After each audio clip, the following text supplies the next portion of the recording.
hello. Sorry, I wasn't expecting it to just stop like that. It is really hot in London and it's really sticky and horrible. So every window is open and you're going to hear lots of noise. We are melting in London. Please, someone come away and take it. Satan, take your weather back. It's a really good show tonight. I have a couple of lovely people coming on to help me. How's your week been? Forgive us for being a bit late. There was some technical problems. The thing about StreamYard, sometimes is not always perfect. So we have to fiddle with it until it is. But as you can see, my hair that looked fabulous is now from the hot weather. So, but anyway, we've got a great show. Hope you had a great week. It was a really good show last week with Joe, Beyond Life and Death. I hope you all went out and bought his book. It was a fantastic show, and we're looking forward to bringing him back on again soon. So without any further ado, I'm going to bring in my partner in crime on from Virginia. And he's all cool and calm and collected. It's me that's frazzled tonight. So let's bring in Michael from Virginia. How you doing? Hey, love. Just sitting here. Like I said, finally got my mic sorted. Let me do this so I can hear myself a little better. No, that's what I was going to remind people. If they didn't see last week's show, they need to go and check out Joe. Very, very, very good guy. And I got his book here. I am thumbing Train through Life it and Death. and reading it. Like I said, for less than $10 on Amazon. You can also own a piece of what do you call it? Great literature work. Yeah. And he's, he's funny. He's seen it. It's about like me and our other. And it was a good show. We did three and a half. Was. We did 3.5 hours, and it was a long show.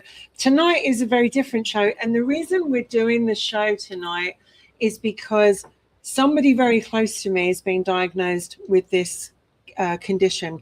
I knew nothing about this condition. No. None of us have heard of it, and it was like I was shocked to hear that 1 million people in the United Kingdom suffer with Charles Bonnet syndrome. Now, we all take for granted our eyesight and our hearing and our voice and our smell. We take for granted our senses.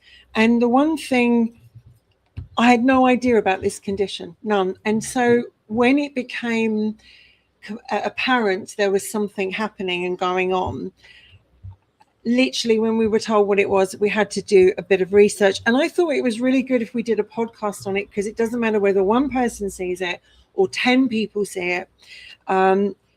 We want to get Charles Bonnet syndrome out there and for people to learn about it. And we're also going to talk about dementia as well, because people tend to put the two together and they are incredibly different, similar but different. So before we go on to Charles Bonnet, and I know I've got to bring him in before he disappears off, we're going to look at dementia, because when someone we love gets dementia or is diagnosed with Alzheimer's or degenerative mental health, it's a very slippery slope for watching them. It's heartbreaking for you, it's heartbreaking for them, it's heartbreaking for everybody they know. It's also exhausting. It's also heartbreaking to just see the person you once knew disappear bit by bit in front of your eyes. And when my mom was diagnosed with Charles Bonnet, we honestly thought straight away it was dementia, but they are very different. And so I'm going to bring Hawk in, and I asked him to come on because he takes care of his mum-in-law who has dementia, and I wanted that to come out first before we talk about Charles Bonnet. Let's bring him in. Oh, he's disappeared. He'll be back in a minute. Because he's back now. He's coming and going tonight, aren't you, Hawk? I'm back. You're back. Look, thank you for joining us tonight, Hawk. I could not hear you at all, Wendy, so I had to log out and come back in. Can you hear me now? I can hear you now. There's a lot of echo and crap on here, but I can hear you now. I'm going blind. I got to put my sunglasses back on. That's okay. Listen, I know you're on a short time limit, but it's like I wonder if you can give us a bit of a story of what's happening to your mum-in-law and how you noticed there was something going on. Okay, so let me back up here a couple of years, maybe 5 years. My mother-in-law, who at the time was 80, suffered 3 different strokes within 2 years. This had a lot to do with the fact that we began to understand that she was suffering from early onset of dementia. And as the past 5 years have gone along, that early onset has now become full-blown dementia. But she has good days and she has bad days. And if you hear a rumble, I'm sorry. I'm literally on my way back from Alliance, Nebraska, and I stopped and I pulled off, ironically enough, in a graveyard so I could do this with you guys. So the first thing you'll notice about early onset of dementia is confusion. And as that confusion goes along, and I'm just going to make this brief, as far as the symptoms, signs and symptoms of what goes on. It starts literally with agitation. And literally, I said that. It starts with agitation. You can see them in doing small things, like my mother-in-law will be trying to put a puzzle together. Then the next thing you know, it's on the floor because she's decided to destroy it. And then she sits back and tries to understand why she did that. So there's a sign, there's a symptom of her knowing that she is acting in a way that is not normal for her. It's out of character. But it continues on. And the next thing you know, you are having to deal with it because she'll begin to lash out at us. And as she began to lash out at us, because we're trying to give her advice as to what to do, how to do it, and in general, taking care of her, the next thing you know, you are the enemy. And the enemy is the person who is stealing money, everything from stealing money to stealing firearms. I've seen that happen.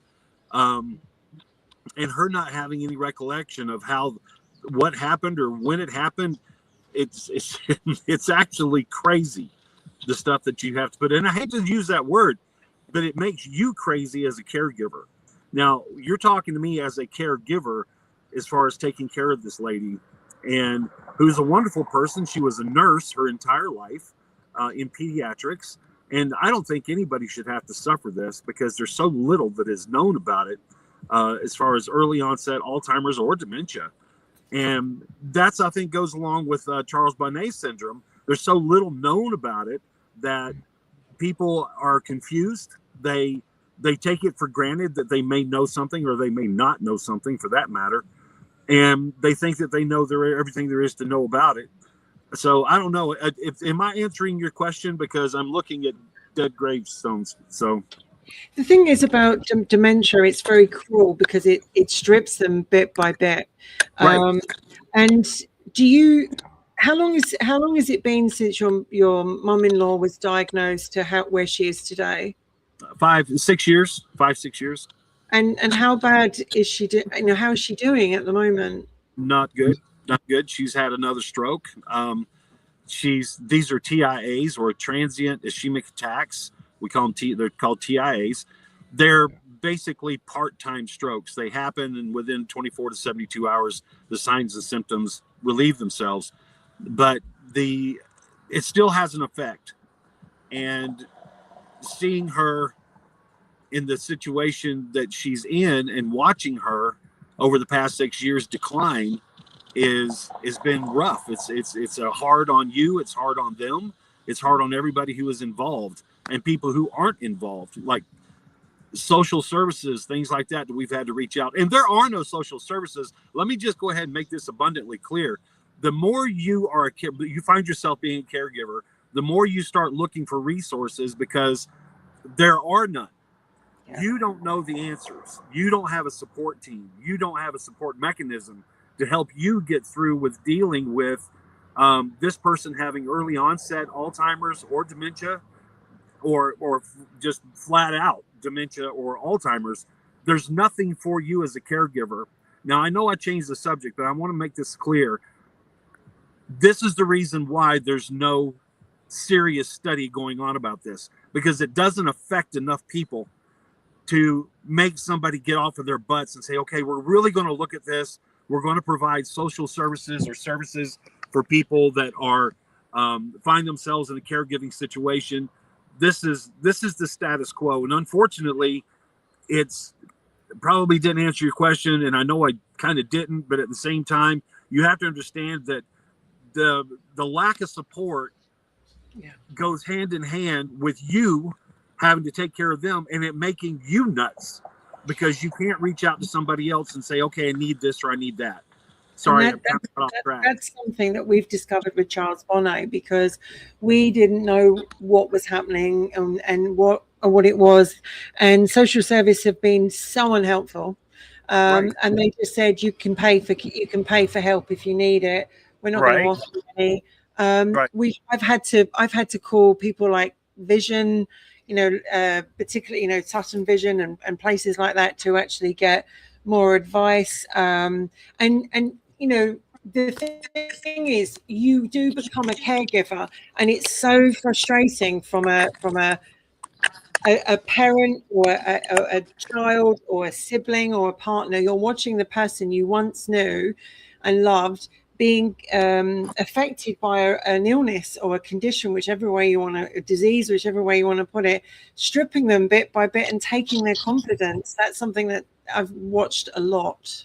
Right. It happens. It goes bye-bye. Your confidence goes out the window, their confidence, their ability to digest and to comprehend reality at the same time, whether it be intermittent or not. It has such a toll on everybody around you. And unfortunately, there's, like I said, there's not a lot of support groups. There are support groups for Alzheimer's, but because they began to study Alzheimer's more effectively and finding out, grants and funds and things like that were put out there. And with that goes hand in hand, the support groups that come in and say, okay, we're going to help you get through this. There's nothing like that, I'm assuming, for Charles Bonnet. There's not a whole lot of like that for dementia. They just take it for granted that if you've got dementia, well, you're screwed. And if you're screwed, well, you got to deal with it. There's no financial help. There's no support. Now, they will tell you to go to your church, and because God's going to fix all that for you, whatever. That didn't happen. You've got every once in a while, you'll have someone who will understand. And that's the biggest thing. The more you do this, the more you begin to understand. I'm sure you understand this, Wendy. The more you reach out to learn about this, the more you find people who is going through the same thing at the same time. And there may be somebody on here watching tonight or today that is going through the same thing, and you may become their support system. And that's the big thing, huh? It's really scary because we had no idea this. So basically with Charles Bonnet, are you okay? When do you have to go, Hulk? How long have you got? I'm good right now. I'm good. Because so my mom has glaucoma, and glaucoma is what starts in a lot of people's. I've just got to mute him. I'm trying to mute him. Why am I not muting him? I'm going to have to just remove him a sec. So with Charles Bonnet, I'm going to tell you a little bit about it while Hulk sorts his bits and pieces out. Charles Bonnet is named after a Swiss philosopher who in 1760 sat listening to his grandfather describe something impossible. His grandfather had lost most of his eyesight to cataracts. Now, cataracts are like the cloudy grey material that basically takes over your pupils and eventually cause you to be blind. But despite his failing vision, he insisted he could still see things, not shadows, not shapes, detailed images. And some of them were horrific. Some of them were really scary.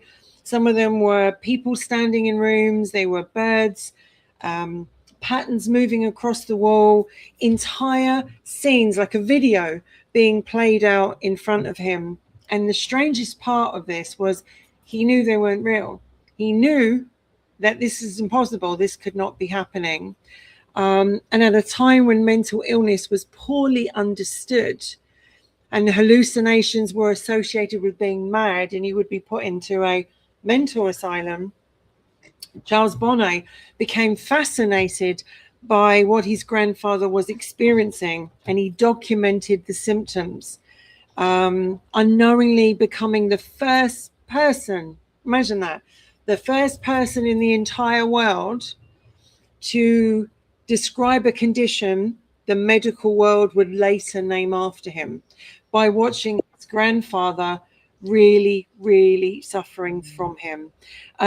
So Charles Bonnet is a misunderstood condition that affects, as I said, 1 million people alone. Perhaps Michael can find out how many people have it in the United States and Canada, but affecting 1 million people in the United Kingdom with sight loss, and a condition where blindness does not bring darkness, it actually brings vision, sometimes beautiful, sometimes terrifying, and often suffered in silence. And this is quite important because we had no idea that my mum was struggling with this. We had no idea this was going on.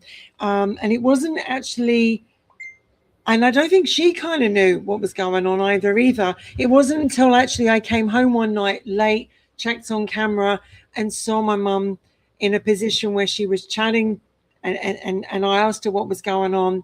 Then she explained it to me. Hawk, if you've got your camera sorted and your sound, I can bring you back on, but it's making a lot of noise as you're doing it, honey. Let's bring you on now.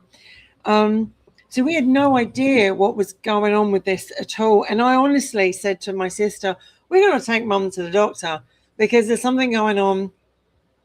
And it looks, I'm frightened as hell. I'm so scared of what I'm seeing. And we took her to the doctor, and he simply said three words. It's Charles Bonnet. And my mum was like, well, what is Charles Bonnet? Well, it means that where you've got glaucoma and cataracts, you're getting hallucinations. And those hallucinations seem real, but they're not. And it's to do with your cataracts and glaucoma. And that was it. That was it. No cure, no medicine. Here's what I pulled up on the Michael, carry on the Americans with Charles Bonnet syndrome. That's what it's called. What are the symptoms? It says the main symptoms of CBS is having visual hallucinations. Many people have them when they wake up. What people see varies, but can include repeating patterns of line, dots, and geographical shapes or geometrical shapes, landscapes such as mountains or waterfalls, people, animals, or insects, people dressed in costume from an earlier time, imaginary creatures like dragons and unicorn. And it says it is called when people have vision loss from diseases like age-related muscular degenerate glaucoma, diabetes, degenerative. Yeah, that's right. and it says their visual assessment does not process new images.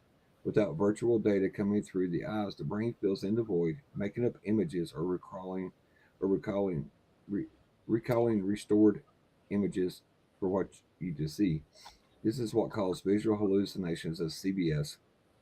It is very similar to how people who has lost a limb may feel phantom pain and is not a sign of a mental health problem. So they're saying it's a vision issue and it's not a mental health issue. And I was trying to see how many people, and the treatment is it says there is no cure or effective medical treatment for Charles Bonnet syndrome or CBS, but there are some techniques that can help you cope with managing the conditions.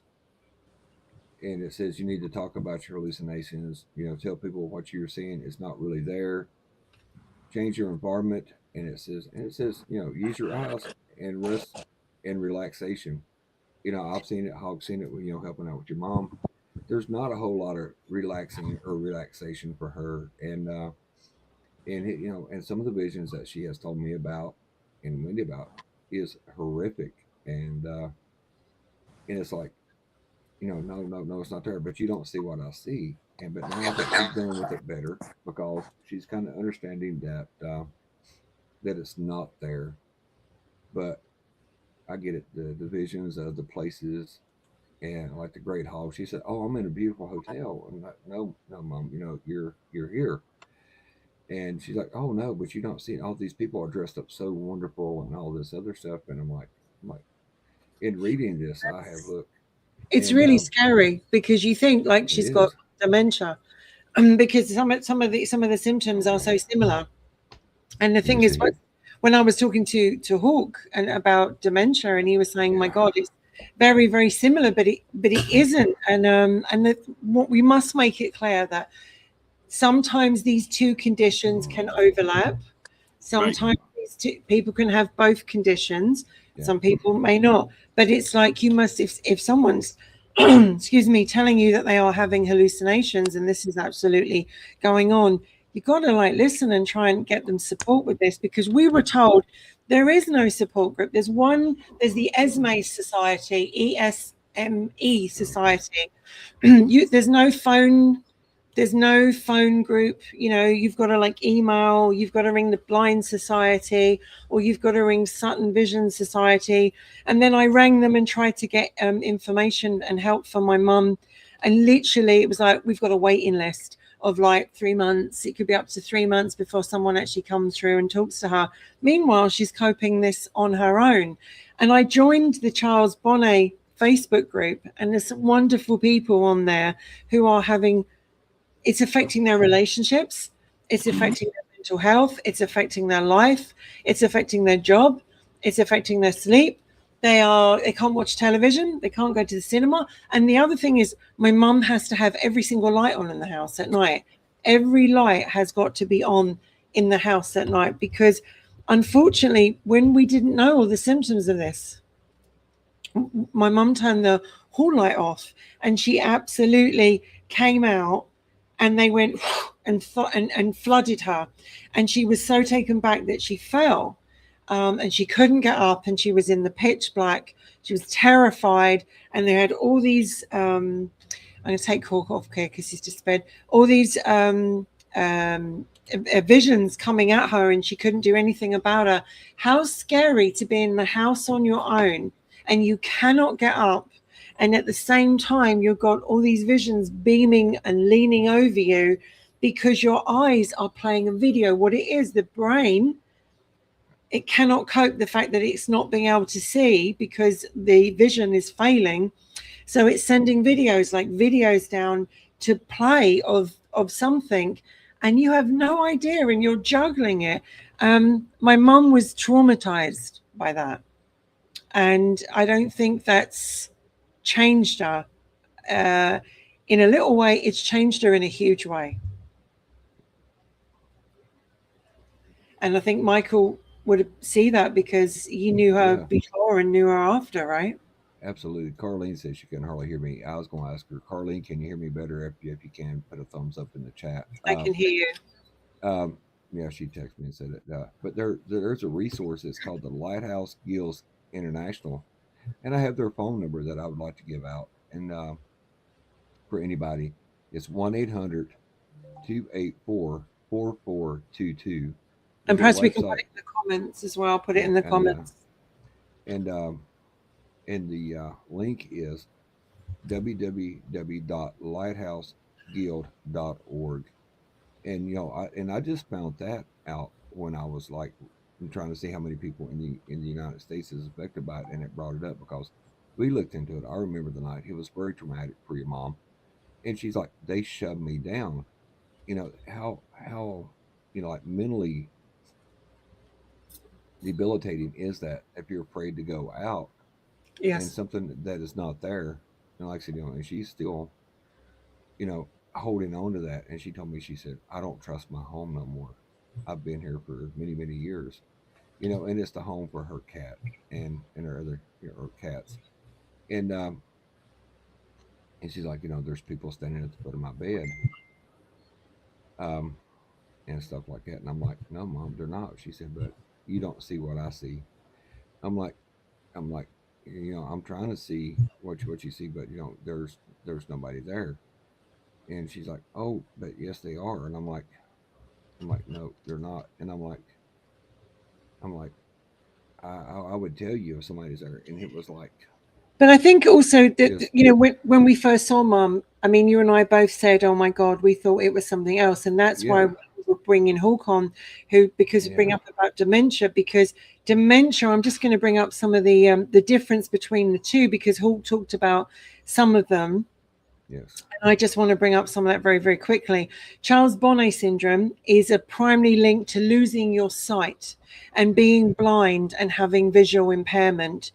the person knows the hallucinations, and usually they know they're not real, is mentally aware, still understands reality and has normal thinking and memory.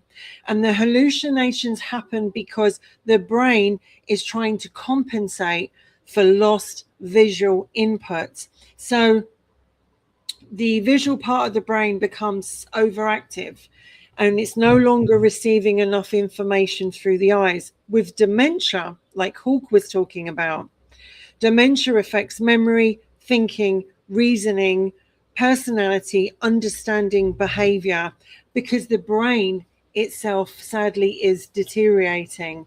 And hallucinations can happen in dementia, especially with Lewy body dementia, Parkinson's dementia, and later stages of Alzheimer's.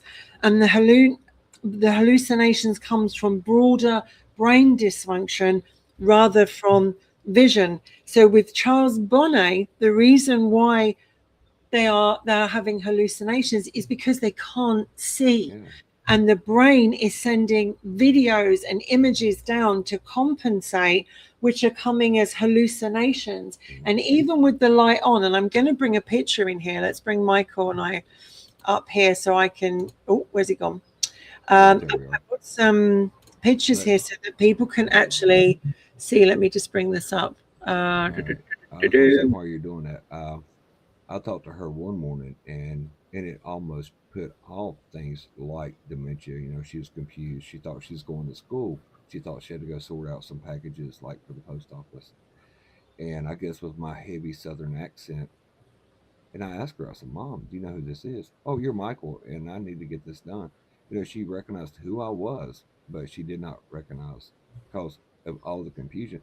And Charles Bonnet is so taxing on the senses that it causes other effects.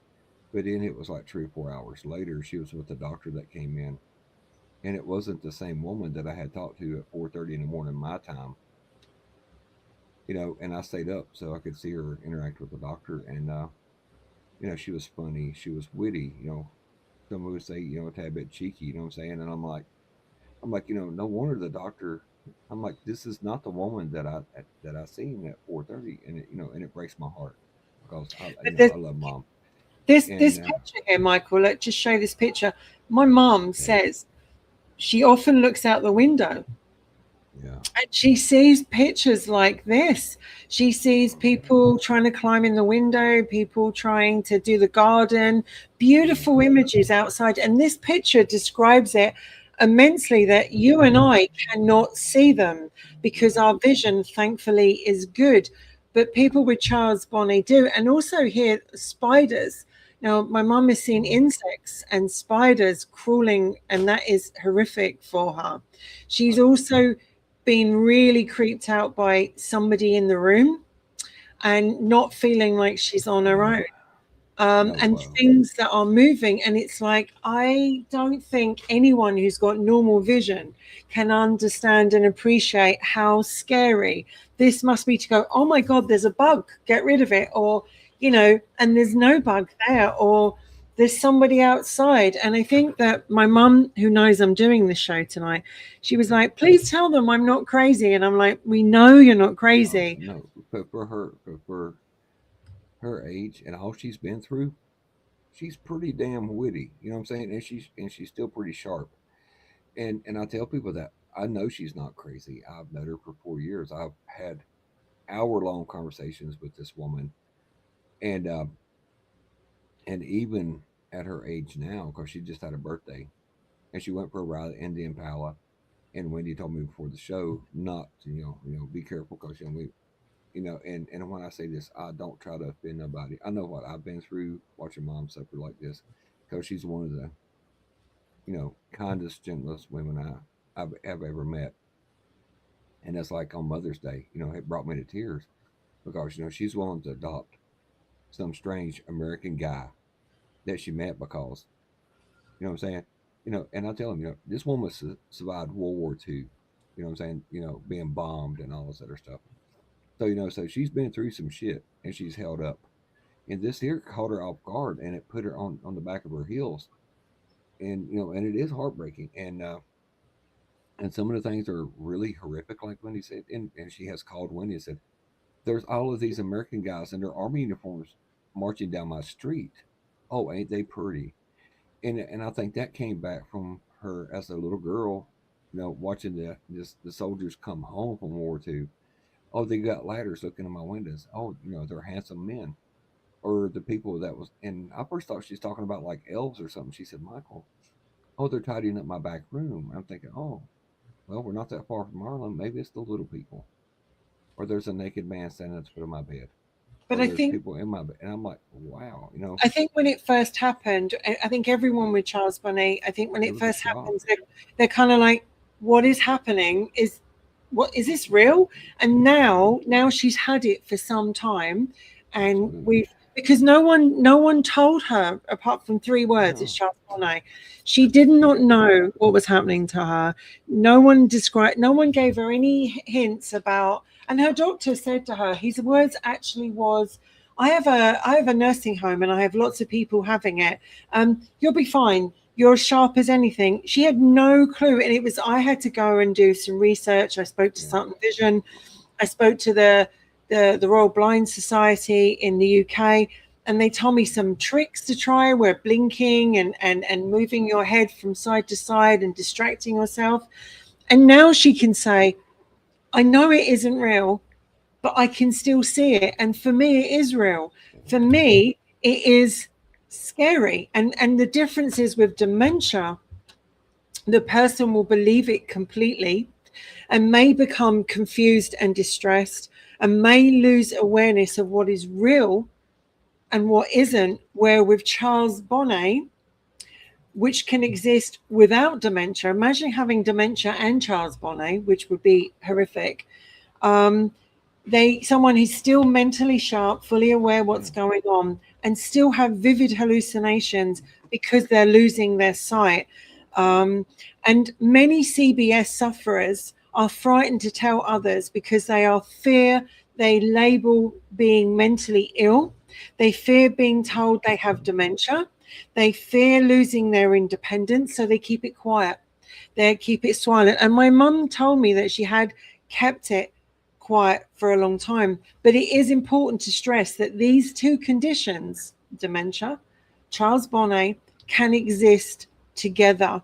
And that's where things become really complicated, because if somebody has dementia and severe vision loss, Charles Bonnet will then overlap with the dementia symptoms. And that will make the hallucinations so frightening, so confusion, because they have no idea how to separate what's real from the fantasy, especially in elderly people. And a lot of elderly people are living alone. They've got no one to talk to. Now, my stepdad, Harry, God bless his heart, he's been gone a few years now. He had glaucoma. He used to see patterns and shapes and things moving.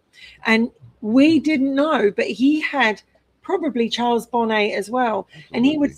he would have patterns moving across the wall. He would see things moving, but he just thought, well, it's his glaucoma. But my mum says to me, I know you can't see it, and I know it's not real for you, but it's real for me. And I want to bring in this picture here of Charles Bonnet. This is Charles Bonnet. This is the guy that the illness is named after.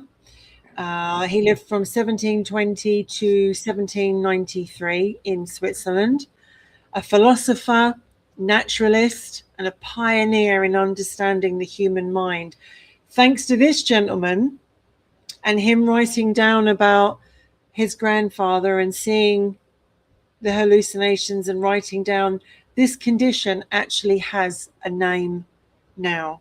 And I think it's really important to people to see him, to actually realize this is Charles Bonnet. This is who this condition is named after, because of what he saw his grandfather in 1760. Can you imagine in 1760 having hallucinations? People would have put you in the madhouse and you would never have come out ever. No. If you didn't have you would have been institutionalized real quick. 100%. I mean, if you didn't have family to look Yeah. after you, then you would be in the madhouse. And I hate saying that because so many people did, Yeah. but obviously going back to these symptoms, my mum said the insects one is really, really awful because she said, "Oh my God, it's on the bed." So Yeah. I want to say to a couple of people here at the moment, people that have don't get a regular eye test, you should go and get an eye test. People that have glaucoma, please take care of that and make sure you fight to get your eyes taken care of.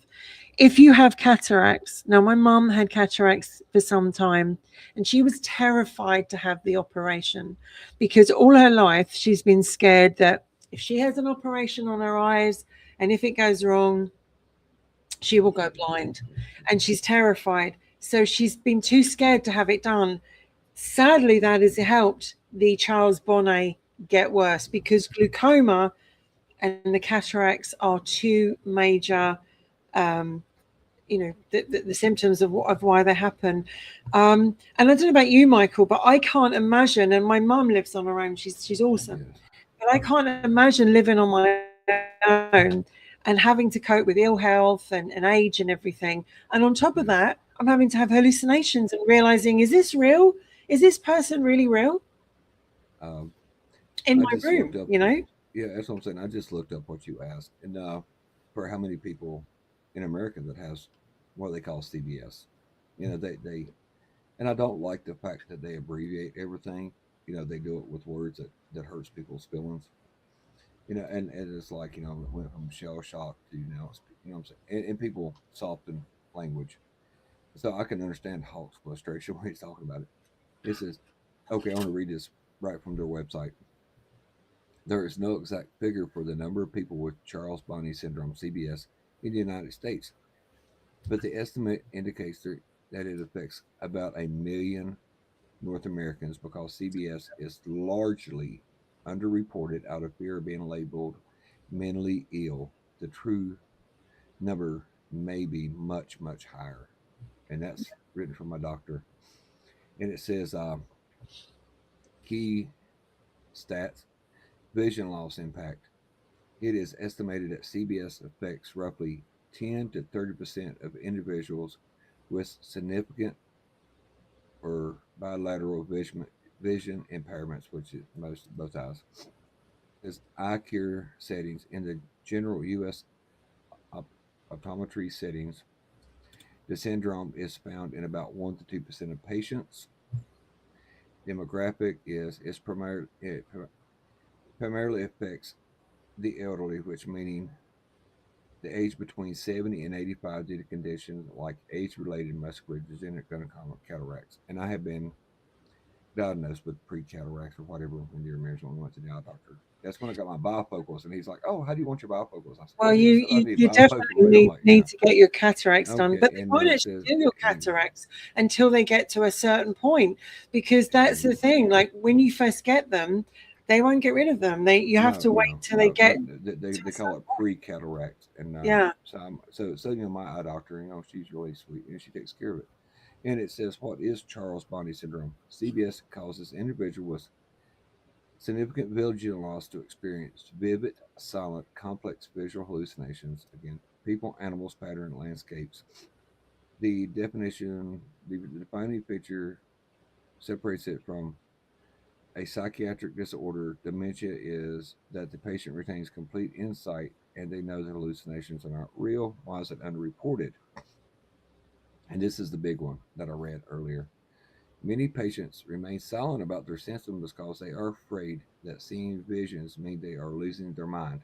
And she's still pretty sharp. And a professional organization like the American Academy of Ophthalmology, can you say that word? The eye people emphasize that CBS is a neurological response to vision loss rather than a mental illness. It says if you know someone who is experiencing vision loss and unexplained visual hallucination, discuss it with an eye care professional or find a local vision Basically, rehabilitation that can yeah. support So and some other. for the Basically, if you anxiety. start Yeah, getting any kind of hallucinations, you should go and see yeah, a doctor straight away, yeah. because you don't know what is causing that. There are so many conditions out there that can cause hallucinations. Yeah. But it's not just hallucinations, it's the thing that this Yeah. illness does. It takes away their confidence. They're scared to go in the garden. They're scared to be on their own sometimes. They're scared to go to sleep. They're scared to go in the bathroom on their own. They are scared to do a lot, because I'm gonna give you an image here, and if you guys can put yourself in this scenario. So you're in your bedroom, you're going up to bed, you're thinking, well, I'm gonna have an early night tonight, I'm gonna watch the TV, I'm gonna chill out, and you're relaxing, and everything's fine. And just as you're relaxing in bed and everything's watching the TV and everything's looking great, you feel or see out the corner of your eye a shadow of a body, of somebody standing there watching you. And all of a sudden, your heart's going, vroom, vroom, vroom, vroom, vroom, because you're like, and you're almost scared to look in case it is someone. Do you scream? What do you do? So there is a figure standing silently watching you near the doorway. Sometimes they have faces, sometimes they don't have faces. They don't talk to you, they just look at you. They are tall normally, sometimes they can be children, but dark, motionless. And you blink and they're still there. You're breathing and your heart is now going va-vom, va-vom, va-vom, va-vom.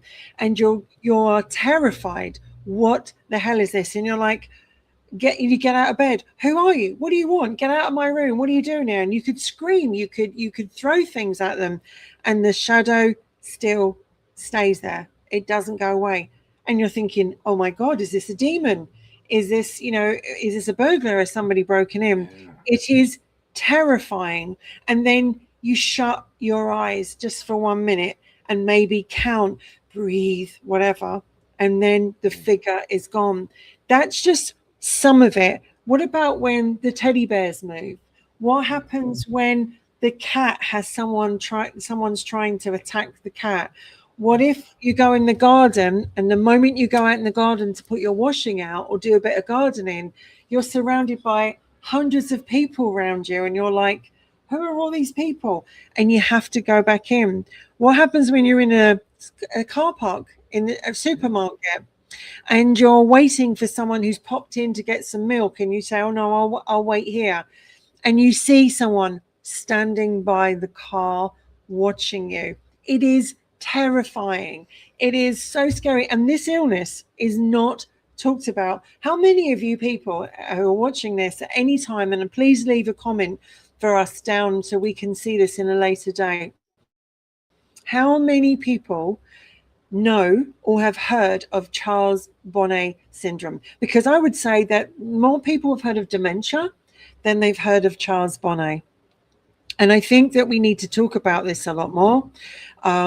My mum's had children that stand silently at the bottom of her bed watching her. Sometimes it's cute, sometimes it's terrifying. And then there was the man with the horrible face, the one who was like a clown with a scary, horrible face, leaning over, and literally like you're pulling yourself back, terrified of who this person is, because it is this syndrome, Michael, is so deeply Yeah. misunderstood and so strange. It isn't madness, it isn't possession, it isn't insanity. It's something far more mysterious, because when your eyes begin to fail you, the brain refuses to accept what's happening, so it's sending these visions. And like I said, and we've seen it a lot. And Carlene put in the comments here, getting better with not squirrel, because this really touches my heart because it's somebody that I love and care about. It said her grandmother was so far out of it that she would put flour on the floor to make sure nobody was putting like footsteps through it. But there was another part of my research I did. It's called the Foundation, and it's the American Society of Renal Specialists. and some of the examples that they give, and if you don't care, I'll read them off here. It said one woman reported seeing people in her apartment, so when she sees a person, she always checks the door to make sure nobody is broken in, That's says right. hello, and goes back to her work. Another woman sees little girls in a beautiful embroidered apron. She looks at them, but she knows that they cannot be real because if they was, she would not be able to see the detail. One woman lost 25 pounds because she kept seeing bugs in her food and would quit eating it. Yeah. One man thought he was seeing saints, a Mm, God figure. Other people see houses, flowers, dogs, cats, or musical scores. And said, okay, one woman sees a grid with a pink background filling her whole vision field. So that's right. this has been very disturbing to her. And it's like, the more you read on this, and it said, the causes are unknown. It says the exact cause of visual hallucinations is unknown. Most researchers believe it is due to the loss of the signal from the eye to the brain, and there is evidence that from specialist MRI studies where they put them in an MRI machine to like see what parts of their brain light up. Yeah.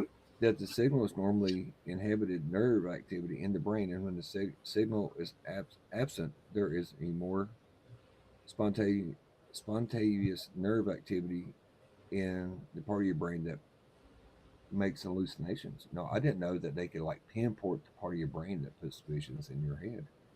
But it goes back to So, like we know when his grandfather had that, they would still do lobotomies with eye yeah. sticks in the corner of your eye, or electroshock shepherd. They said, "Oh, they're seeing visions.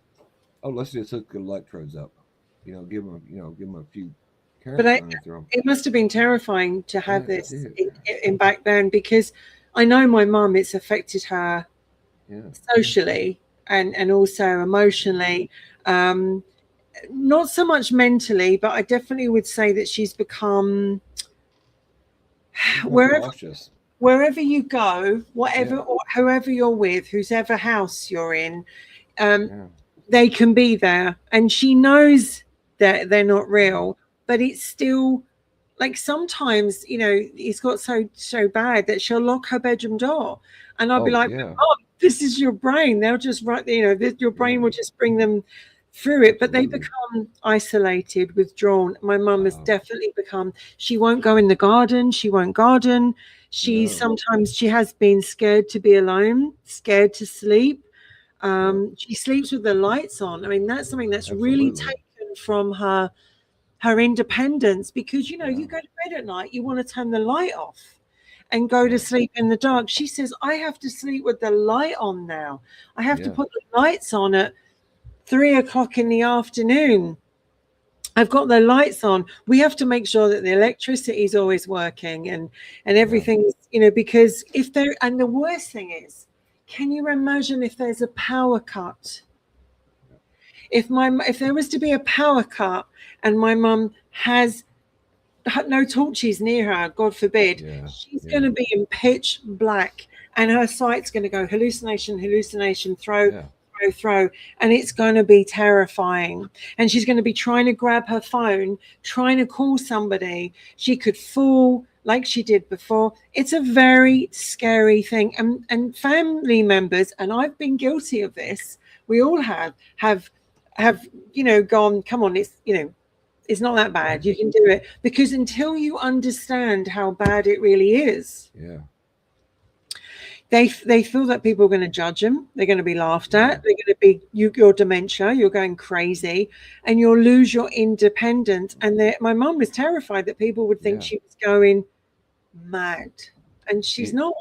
but that's one thing that we all did was tell her, say, it's not real, and we know you're not losing your mind. And like I said, I'm trying to be very serious, because like I said, this affects somebody that I care deeply about. But I was going to tell you, when she says torch, she means flashlight. When she says garden, his her yard. What is it? One language, two different. What is separated by common language?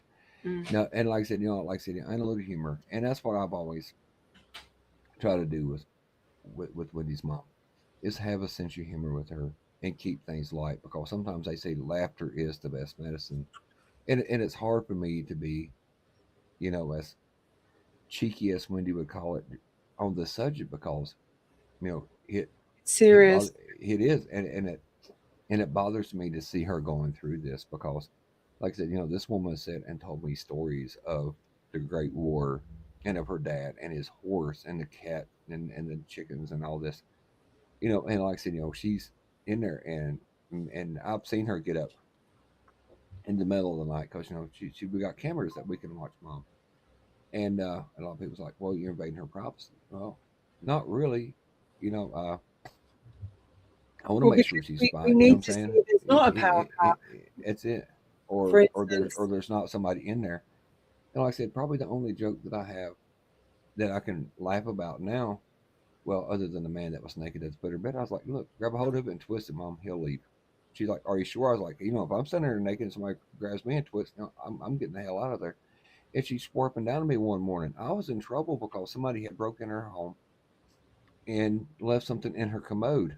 I said, "Shit, Mom, was it a run by shitter? He could at least flush when he left." And she's like, It affects "But he everything. didn't," and it did. And like I said, she's like, "But Michael, you're supposed to be watching my ring camera. How did you let somebody come into my home and and use my commode, my loo?"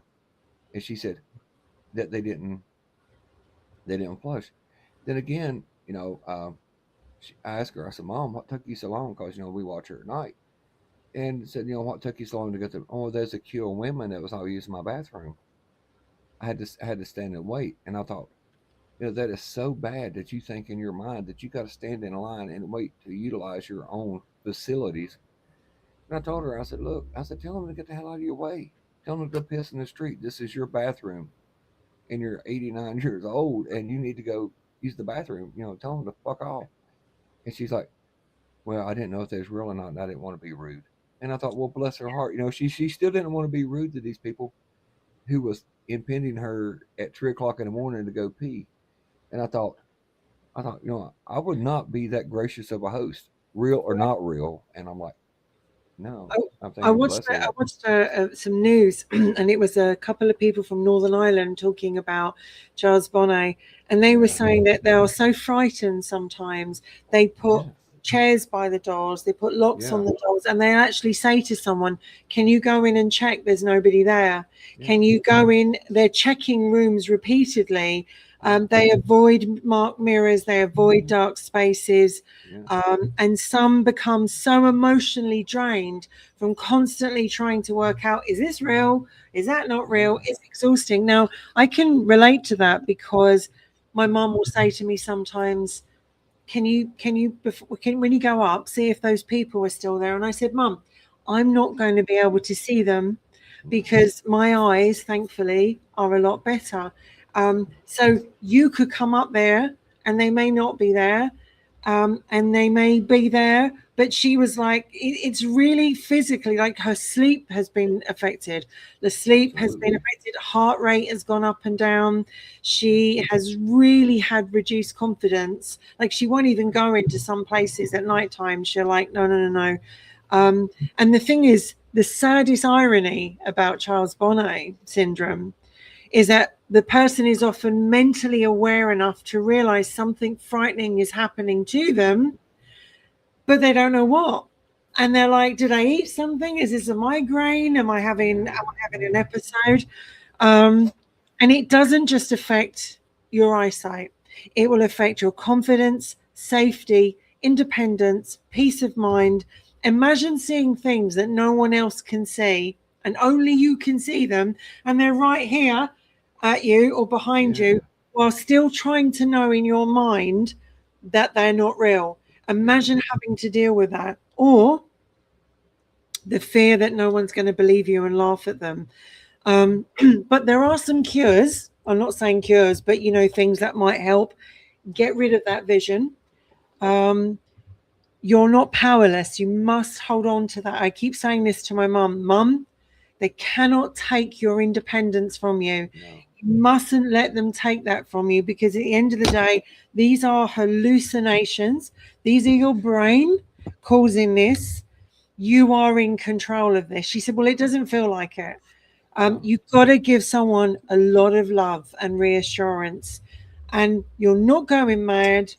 It's a recognized condition. Other people are experiencing it as well, and that you're not alone, because automatically it makes you feel like there's someone else out there sharing this. There's someone else going through this.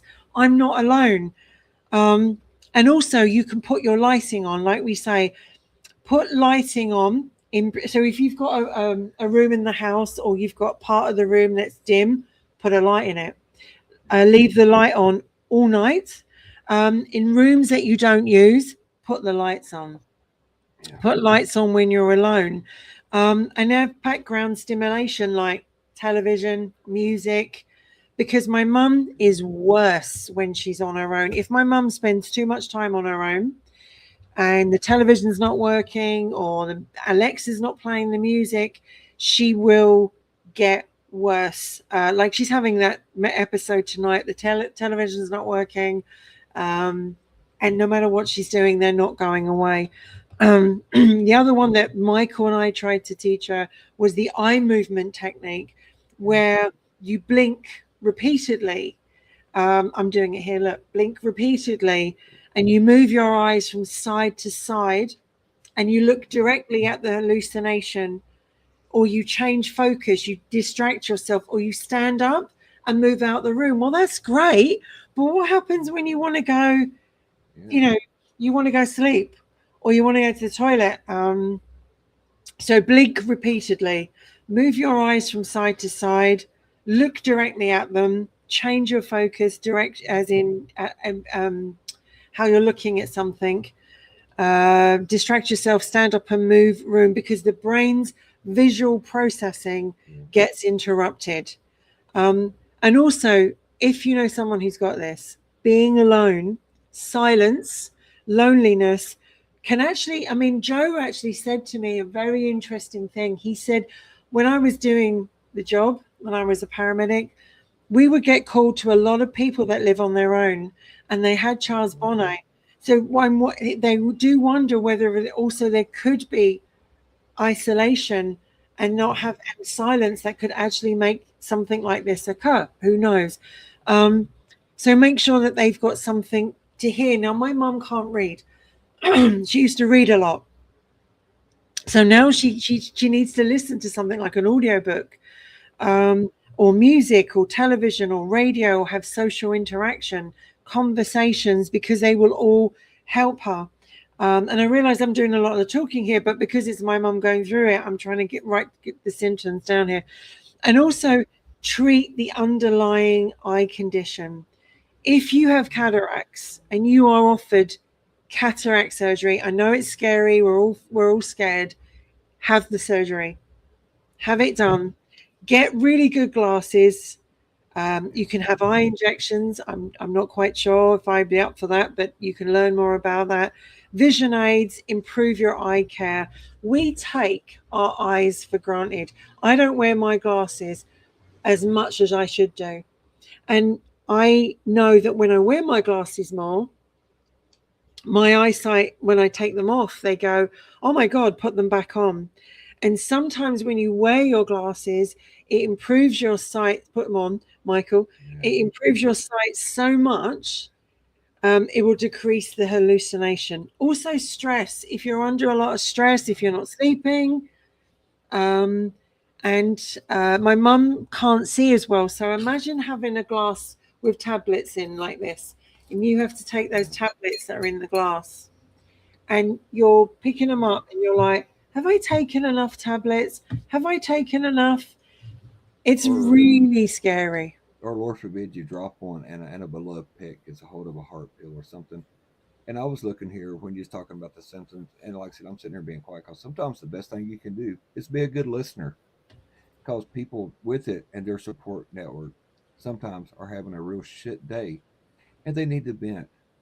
And but I was looking here, it says like treatments and prognosis. You know, it's and I think this foundation for the American Society of Renal Specialists, you know, like I said, I found them when I was doing my research, and it says doctors have tried a number of medications, but that just adds to another pill in the cup that you can't see to take anyway. You know, unless you have somebody, a 24-hour caregiver. It says they and there is no define treatment for visual hallucinations.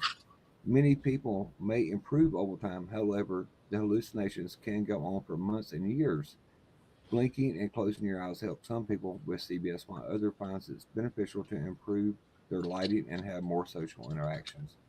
So it's the whole thing is, they need that real human interaction around Yeah, they do. somebody around, and it means a lot. And even if it's on the phone, and a lot of times, just a reassuring voice. I was doing it, and how it's kind of, cause I've had some of my own medical issues that I'm dealing with, and just but up here there, and a lot of times, like I said, people said, "Oh, invasion of privacy," but and I noticed that she would go by and look at the camera to make sure if you wasn't there physically that you was still there, like in spirit, to help her fight her fight.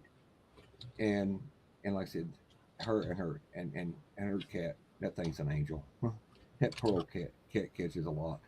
Um, and I'm like, and it's just like, oh, Michael, do you see this? The cat is levitating on the bed, and I'm like, Mom, if that cat is ever levitating on the bed, we need to put that thing out in a show. I said, we'd have my I mean, Monday to that's just, Friday I mean, ambulance that's really overnight. scary, isn't it? I mean, It is, that's and really like I said, scary. and Because that's why. what, you're in bed, you want to watch TV. I just want to bring Yeah, in this point, which I hadn't actually put in here. There's no official rate for people that have taken their own life through having Charles Bonnet. But what there is quite a lot of medical literature and patient advocacy groups, such as Esme's Umbrella, note that while most learn to tolerate or ignore the condition, a small amount of individuals have contemplated suicide or self-harm when their visual hallucinations become horrific, intrusive, or impossible to distinguish from reality. Now, just think about that for an instance.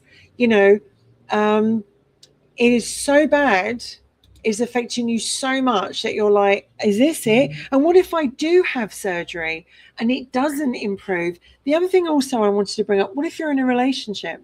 You're in a relationship with your partner, you're in bed, and you want to get close to them, and the next thing you know, there's other people in the room around you, and it's going to affect you. And it sounds funny, but it's like, wait till it happens to you. Because one thing I want to say is, any one of us right now could be listening, affected. watching it, could actually end up with Charles Bonnet, because it isn't fussy where it goes. It's all Oh about your no, vision. it don't care. Man, women, age. And they said age. But if you have bad eyesight at an early age, I think it could be onset. And like I said, it's not picky. It don't discriminate. It's an equal opportunity offender. And I was looking at. I just sent you the link for this American Society of Renal Yeah, I'm just Specialists. about to put the UK one in. And like I said, I sent that over so because they got a Facebook, a Twitter, and a YouTube for them for this. And I didn't know if I sent her the link if she could put it into That's to the the UK one. and the one from It's America. called Esme's Umbrella. I'm just going to bring this up really briefly. I really need. Okay. I need to go Uh, ahead and channel it because he types good. If he's watching, he could put it in. I want to look at Esme's Umbrella. This offers a safe shelter for anyone living with Charles Bonnet syndrome. Now, I didn't actually get a chance to speak to anybody, but I did actually get an email. I also spoke to the Royal Society of the Blind.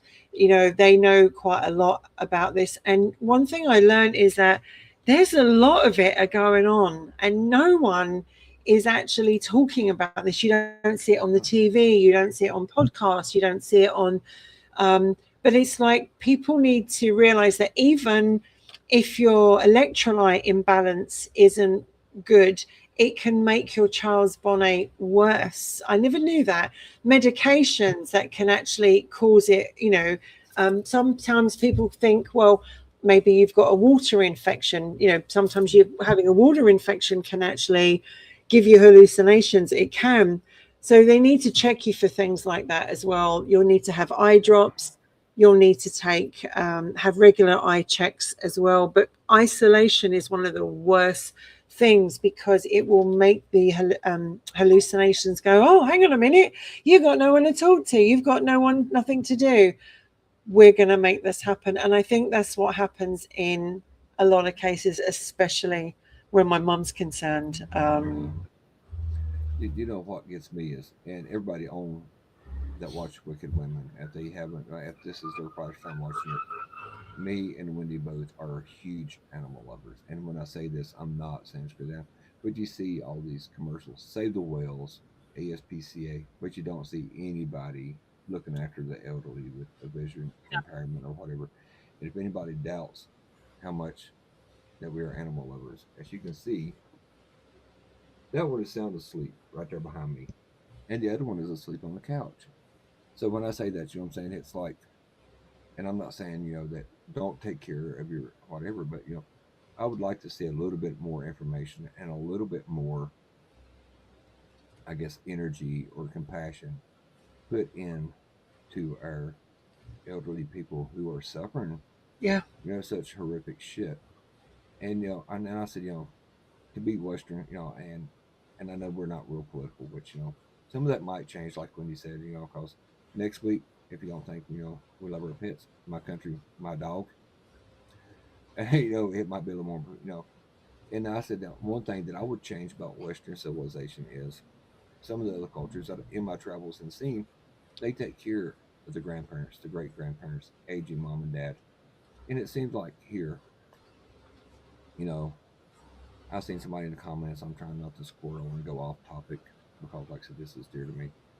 Uh, they put them in a nursing home. And I always said that was like a warehouse for just wait to grandma and grandma, It's a pass prison away. in It some is. ways, Yeah. And I have told the story about these people like on Christmas. We tried to do the best we could for them because my mom worked there for years, and I would always volunteer to go in. And every time the door opened, they was just hoping it was a face they knew. And like I said, it is. I haven't thought about that, but it is a prison. But when Hawk was talking about his mother-in-law being a nurse, I remember there was a lady that was there, a real sweet lady. She always cleaned the tables or whatever, and she had been a nurse. And what triggered her hallucinations and stuff like that was they had an infant that was born still, and when she carried it into the morgue and came back out, she was never the same woman.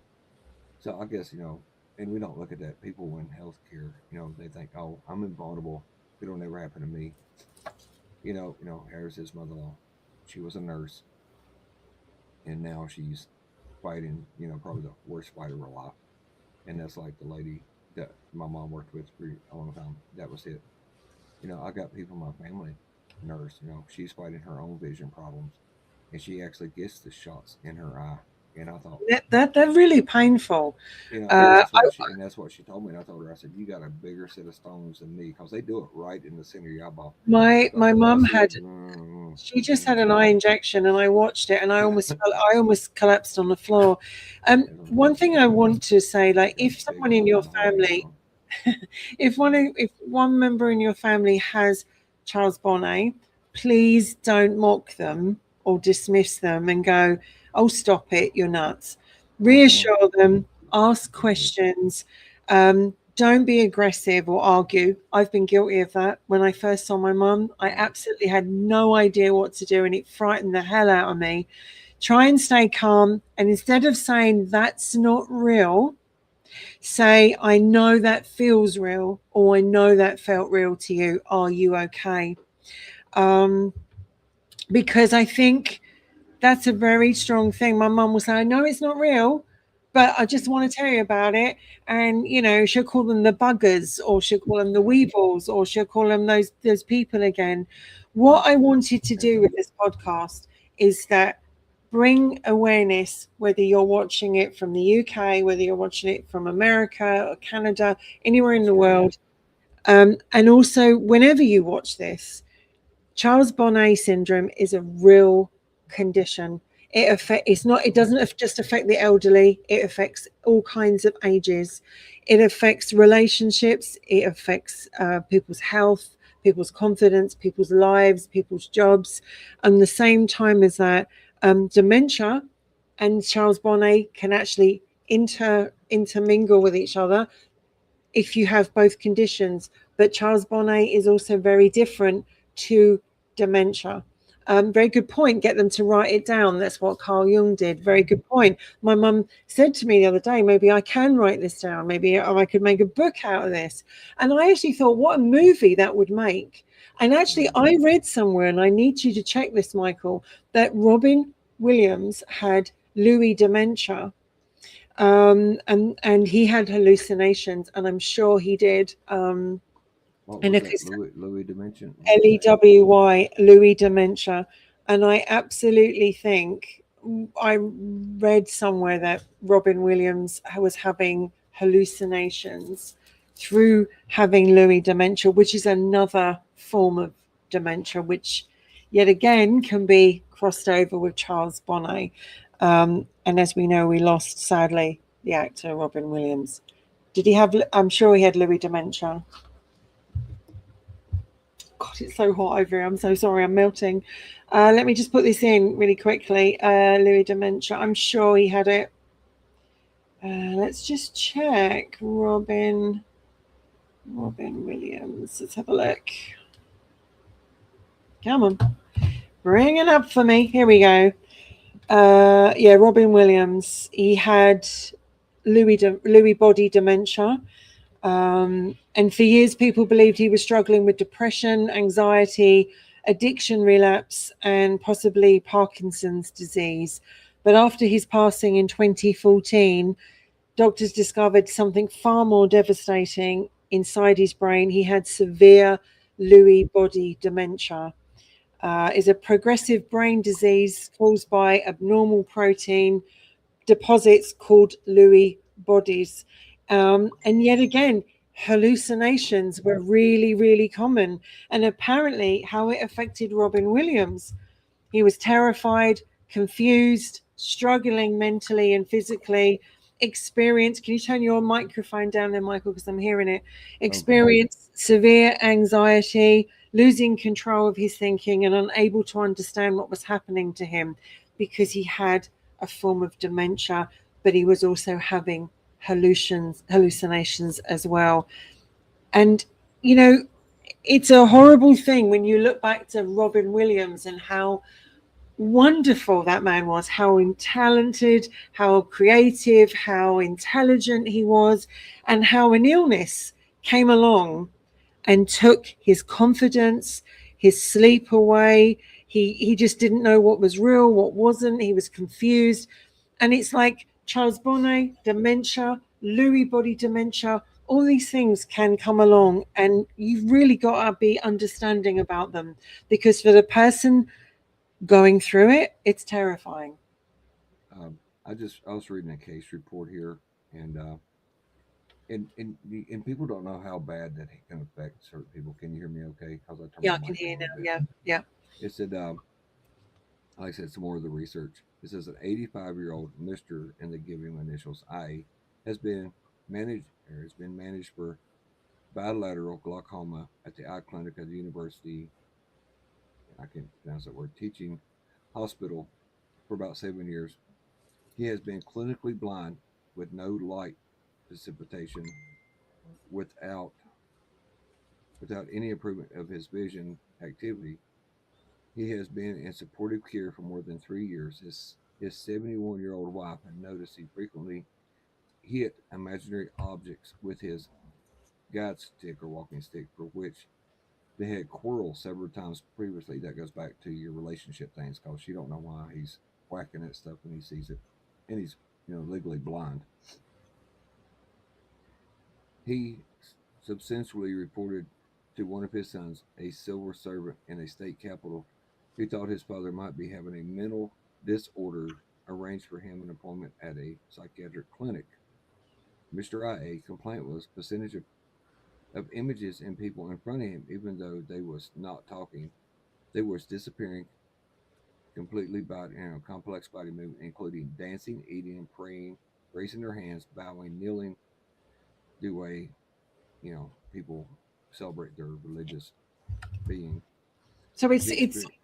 go on, Michael. Sorry to Okay. interrupt, but I just want to the symptoms you're mentioning, because it's not clear, can I ask you to turn your phone off so that we're not hearing your Facebook messenger? Because like Scotty, you forget it. And like I said, I keep turning them off here. Can you turn it off, please? Because otherwise it's coming through. The thing is, like, what are you actually reading for? What condition is this? That is Charles Bonnet, and the man is legally blind. And that's what got me. He has no light penetration going into his eyes. And his wife, and he kept, and even being legally blind with no light penetration for 7 years, he started having hallucinations coming in. And this is a case study that they had, and that's what I was reading from. You know how they condense like a case study. And but the thing is, even if you have a cataracts operation, there's no guarantee it's going to even get rid of them. That's the other thing. Because they said, this man is legally blind, and Charles Bonnet come in and invaded his. It's bad enough to be legally blind, but then you get blindsided by something that you go from not seeing to seeing horrific things. And it said, it went on. Said these experiences been going on for about 8 weeks before the psychiatrist's appointment. He occasionally could identify people that he had known before his eye problems began. In a particular period, he started realizing that his colleagues who had died years before and become terrified by the visual experience. He had no strange experience in other centuries. His memory was what? Let me see here. It says his memory was judged satisfactory by relationships and was, according to them, a normal old man, apart from the loss of his visions and recent events. Wow. Said the patient does not have any other medical complaints, though hypertension, blood pressure, and reported to be very scary, under good control. All the while, okay, and it says, and like I said, it come out of nowhere. But the thing is, when people are using case statements, the thing is that's a real person that's going through all this. And the thing is, for my mum, she now has had her last few years of her life. If this condition doesn't go away, her last few years, or however long she's blessed to have on this earth, she is going to have to share with illusions or hallucinations. She's going to have to put up with strangers in the room. It's like, as Robin Williams says to describe his particular condition, there's a terrorist inside my brain causing this to happen. And I want people, if people take anything from this tonight, because we're going to close shortly here on this, and I've wanted to get this. I want people to take from this. This is a very important show for me because it's from my mum. And I'm sorry about all the different noises that have come in tonight from Hulk, from Michael, and my end, etc., because it can be very, very distracting. And one thing I run is a tight ship. I don't like distractions when I'm doing a podcast because it's not cool. So I can only apologize for them. And this is really important to me because my mum is suffering from this. I'm going through this. My sister's going through this. My family's going through this. I know other people through my mum having it. I'm now talking to them and seeing them going through this.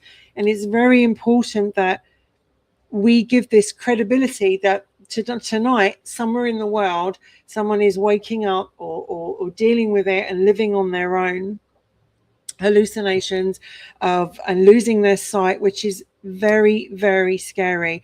And I just want to give this ending. And I want to thank you, Michael, for what you've said and brought, because you brought up some very good points. Robin Williams spent his life making the world laugh while privately battling a disease that no one knew he had, that was slowly changing the way he experienced life. And perhaps the most haunting part of Charles Bonnet, which is not just the hallucinations, is the silence that's surrounding it. Nobody talks about it. Nobody knows about it. What is Charles Bonnet? I don't know what it is. Because across the world tonight, there are people sitting quietly in darkened rooms, not knowing what they've got. They haven't got the lights on. Seeing faces, figures, patterns, strangers, and saying nothing. not because they're mad, not because they're dangerous, but because they're afraid nobody will believe them. Charles Bonnet syndrome reminds us of something deeply human, that even when our sight begins to fade, the brain refuses, that's a good word, the brain refuses to surrender the world completely. It still wants to carry on. And so it keeps creating, it keeps searching for images. It keeps trying to fill the darkness with something familiar. Look, you're not alone. I'm playing you a movie. I'm playing you something. Look what I'm doing. And for families watching someone they love experiencing this, the greatest gift is not fear of correction or correction, patience, reassurance, understanding. Because while the visions are not real to us, and it might drive us crazy, and we might just go, oh my God, the emotions they create are absolutely real. So if you're watching this and you are having hallucinations, if you have vision problems, if you have glaucoma, if you have cataracts, or you know someone who is going through this themselves and they're struggling, or maybe you're struggling, reach out to something. Reach out to Esme's Umbrella. Reach out to the Blind Society. Go and talk to your doctor about it. Even try and talk about it with a friend, because you're not going mad. You are not alone, and there are people who will understand what you're going through. Because for me, what I'm angry about, and I'm angry that this illness has come along and taken my mum's confidence, has taken my mum's independence. She can no longer go in her garden. The one thing she loved, she can't read. She can't just be alone in her own company. She doesn't want to be around people all the time. It has taken her confidence. So try and understand that they don't want this condition. They have to live with it. Maybe you can laugh about some of them. Maybe you can joke about someone. But whatever you do, the illness is not a joke. Please take it seriously. And like I said, this is like I said, most of the time I'm known for like one, what it, like I said, but this, this really hurts that me seeing, like I said, and moving around. Like I said, I thought I had everything muted, and people know that my Sunday are dedicated to a bit of wicked, and but yet sometimes they forget, and it's like, and with everything here with electronics, I got to kind of like go through and do my checklist. But with the technical stuff we had with my mic earlier, I didn't get all that done. But no, but like I said, I have seen the same with her. There's a checklist that we do before the show, and she has a checklist now that she does before she goes to bed. She makes sure her door is locked. She makes sure all her lights are on. And tonight I heard her tell Wendy, if I could just read my book, I think things would be better. Which is heartbreaking to me. I'm a big old rough guy, but to hear some, woman that you think so much of sounds so defeated and fragile in that moment. My TV's not working. If I could only read a book, if I could get Alexa to play some soothing music. And, that poor woman's been through a lot in her life. That's But, her but story to tell. it also And it's impacts not fair. it also impacts the people around, because Yeah, it sometimes we can't does. go around. Sometimes we No, can't talk on the phone. Sometimes we no, can't, we can't do anything. And that doesn't help no, her, because she's no. having to cope with it on her own. And our lives are still going on. We're lucky we're still seeing. Um, and I want to say to people, take care of your eyes. Yeah. Like, You only really, got two of them. they're the most precious gift you have ever got. And we trust Yeah, our eyes every single day. We get in our car, we trust what we see. We put on the yeah. telly, Up and down, we, or up and down the stairs. Just walking. 100%, 100%. And And the thing about Charles Bonnet, and I'm going to bring up the picture just so before we end again, people will see the picture of this gentleman. Again, let's just bring him in. StreamYard is being really difficult tonight. Here we go. Charles Bonnet. Here he is. Even in darkness, even in blindness, the mind, your brain continues to create. So any one of us watching this tonight, we've got vision. 10 years, yeah, 20 years from now, whatever, we might lose our vision. We might become blind. Hopefully we won't. Or we might know someone this happens to. The brain keeps creating. It doesn't die. The brain cannot bear to be empty. It cannot bear not to see anything. So it invents a world that rather than leave a person alone in silence, it's like, here you go. I've given you a vision. This is what you need. You only need to have this. You don't need anything anymore. And it blurs the line between reality and what's real. Behind every hallucination is a real person, a mum, a granddad, a husband, a partner, a neighbor. And maybe the answer is compassion. Be compassionate about this. Because the eyes weaken, the world may blur, but the mind, I mean, that's something that freaked me out when I read this. The brain doesn't want to be alone. The brain doesn't want darkness, and the brain doesn't want silence. So it's going to keep on creating things because it doesn't want to be empty. That is because it can't see properly. I had no idea that the brain, if it couldn't see properly, if it couldn't get proper vision, would carry on creating its own world just because it couldn't see. I didn't know that. Like I said, that's what got me about the study that I read, because I read a bunch of studies, and this is the one that stuck out to me. This man was legally blind for 7 years, and one day his brain had got tired of the darkness and said, "Oh, this is what we're going to do. Welcome to the world I create for you." Yes. And it went from his wife taking care of him, being a caregiver. Like I said, they said there was, I forget how old they said he was. And so then he started having quarrels because he sees things around his blind walking stick. And then to the point where she went and told his son, "You need to have him checked out. I think he's went, Yeah. cuckoo for Cocoa Puffs." And it was Charles Bonnet, but I guess where he was, there was not like a lot of like high end medical treatment or whatever. And they're like, "Oh no, he is of sound mind and body. This is what the problem is." Then after you have criticized the person for their cheese falling off their cracker and all this, then if you have any compassion or whatever at all, if you don't feel like shit, you should, because he didn't ask for that. He's already coping with being blind, and like you said, they're just not words on my phone screen. That is a real person who is going through Yeah. real life stuff that we can hear about, we can read about, we can try to and, understand. and we're living that dream anyway because we're Yeah, too. seeing it. We're seeing And it happen in mum. And I do and it's hope hard.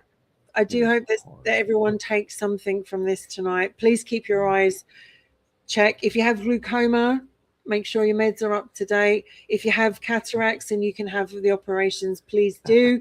If you need an eye test, please go and have one and get your eyes checked.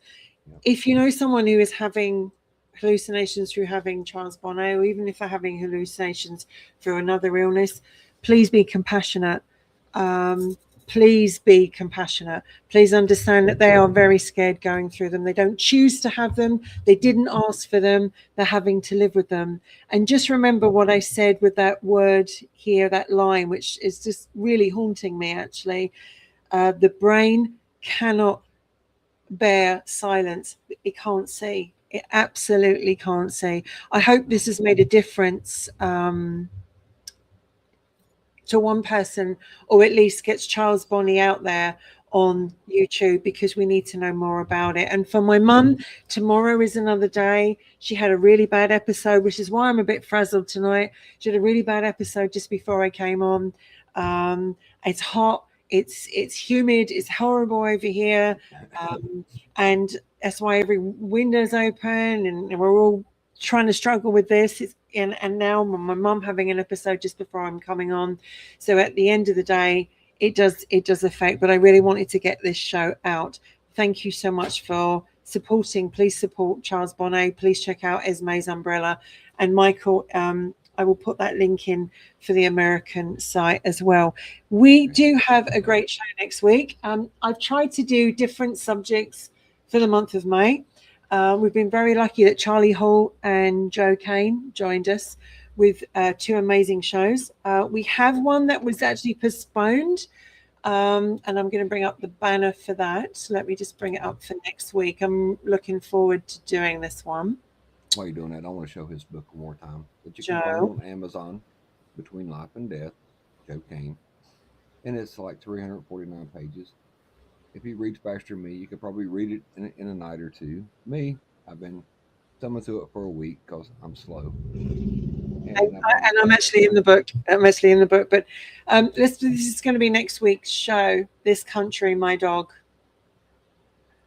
And it's a really interesting show to do. We've never talked about animals on this show, but it's not just about that.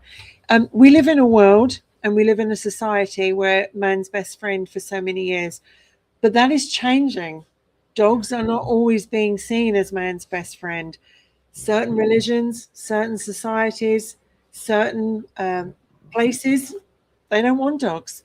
And we want to look back at why dogs are man's best friend, what they mean to us, and why it's important that that doesn't change. So that will be next week's show. And I think it's important we do that for our little friends that have no voice as well. So that is next week's show. I was going to say, you've heard mine. Mine has plenty of voice, but you know what? If somebody's mean to them, they hear my voice.